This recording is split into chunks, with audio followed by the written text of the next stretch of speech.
હે ભાઈ, બધા એમ કે જમણી આંખ ફરકે તો જમવાનું થાય, ડાબી આંખ ફરકે તો કોક ડરાવે, અને હાથમાં ખંડવાળ આવે તો પૈસા આવે, પણ વાહામાં ખંડવાળ આવે તો શું થતું છે? એ તો માર ખાવાના થાય. હવે એવું થોડું હોય તો વાહામાં કાક મચ્છર કડી જાય છે. આ ઈ તારું હતું. લે વાહામાં ખંડવાળ. ઉભાઈ દો. પણ કા ગઈ તો કે? હા, પાવડર લેવાય જો લાગે. વાહામાં ખંડવાળ આવે ને એટલે. જા બળદા ખંપાળી આવી ગઈ. ખંપાળી કેમ લેવો? એ તમારા વાહામાં ખંડવાળવા. તો ખંપાળી મને ભાગી ન જાય. તો એક કામ કરો, નાળિયેરી આલે વાહમાં ભમો. તે હારું.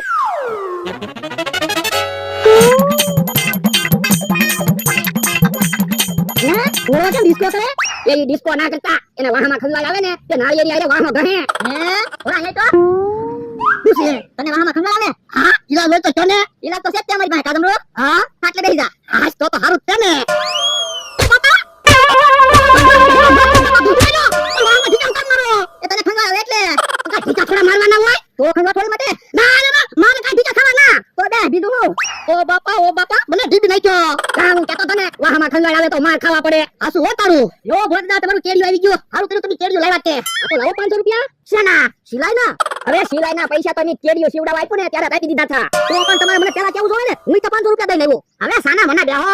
એમ નહીં આલો ભોજના, તમારે મને 500 રૂપિયા દેવા જ પડશે. 500 રૂપિયા હું માંગો, મારી આયા આલો 5 લાખ રૂપિયા આપો. હવે સાનો મનો બે, તારી પાસે 5 રૂપિયા કોઈ દી ન હોય અને 5 લાખ ની હું વાતું કરે?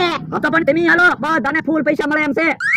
એટલા બધા પૈસા કોણ આપે? એ સમસમ શેઠના ભાઈબંધ છે, ફૂલ પૈસાવાળા. પણ ઈ આપીને શું પૈસા આપે? એ એનો છોકરો છે ગાંડો. મેં સમસમ શેઠને કીધું, મારી પાસે હારા ડોક્ટરોની ટીમ છે, તમારે ખાલી ડોક્ટર બનવાનું છે.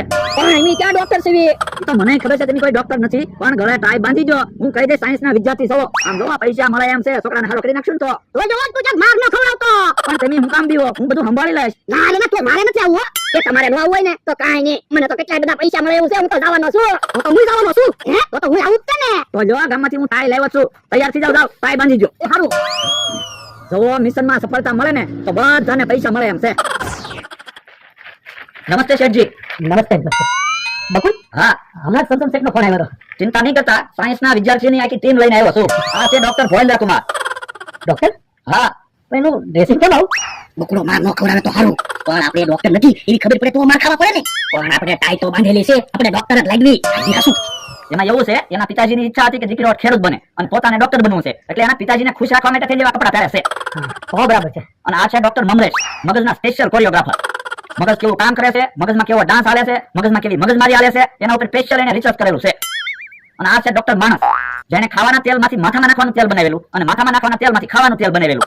ભાઈ બકુલ, મારા દીકરાને મગજની તકલીફ છે, એમાં તેલની વાત ક્યાંથી આવી ભાઈ? પણ મગજ આવે તો માથામાં ને. તો પછી મગજની બીમારી હોય ને એટલે માથામાં કયું તેલ વાપરે છે એ જાણવું જરૂરી, એટલે એ ડોક્ટરને હું લાવ્યો. હા, બરાબર.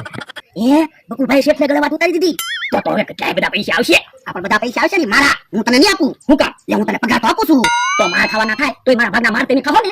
ના રે ના, તારા ભાગના માર હું કામ ખાવ? તો પછી હું કાંઈ અત્યારે તમારી વાડિયા કામે નથી, સાયન્સનો વિદ્યાર્થી છું, પૈસા આવે ને મારા. યાર હમણાં કામ બાંધો, ત્યાં છોકરાને તો હારો કરવી. શેઠ, મારે તમારી પાસેથી ખાલી એટલું જાણવું છે, છોકરાને મગજની બીમારી થઈ ક્યારથી? એ જ્યારે 5 વર્ષનો હતો ને ત્યારે અમારી કારનું એક્સિડન્ટ થયેલું અને એમાં એની મમ્મીને ગુમાવી દીધી. બસ ત્યારથી મમ્મી સિવાય બીજો કોઈ શબ્દ બોલતો જ નથી. કોઈ વાંધો નહીં, ચિંતા ન કરતા. હું સાયન્સના વિદ્યાર્થીઓની ટીમને લઈને આવ્યો છું, 100% ની તમને રિઝલ્ટ આપશું. તો હું તમને મોં માંડ્યું ઇનામ આપીશ, પણ તમારે કામ કરવું પડશે. છોકરાને થોડા દિવસ અમને હપવો પડશે. હા, હાલો, આ બધાનો હોસ્પિટલના રિપોર્ટ છે. હાલો આપણે ચિંતા નહીં કરતા, છોકરો હારો થઈ જ જાય. હા. ઓય રે, છોકરો તો જોયામાં હારો હોય એવું લાગે. હા, હું હમણાં 5 મિનિટમાં પપ્પા બોલાવી દેવી. પપ્પા બોલી જાય ને એટલે 50 લાખ રૂપિયા લઈને વયા જઈ. અરે 50 લાખ હું જોવા, છોકરો હારો થઈ જાય ને તો શેઠ તો ફૂલ પૈસા વાળા છે, આપણે માગવી એટલા પૈસા આપશે. તો મજા આવી જવાની છે. બોલ બેટા પપ્પા.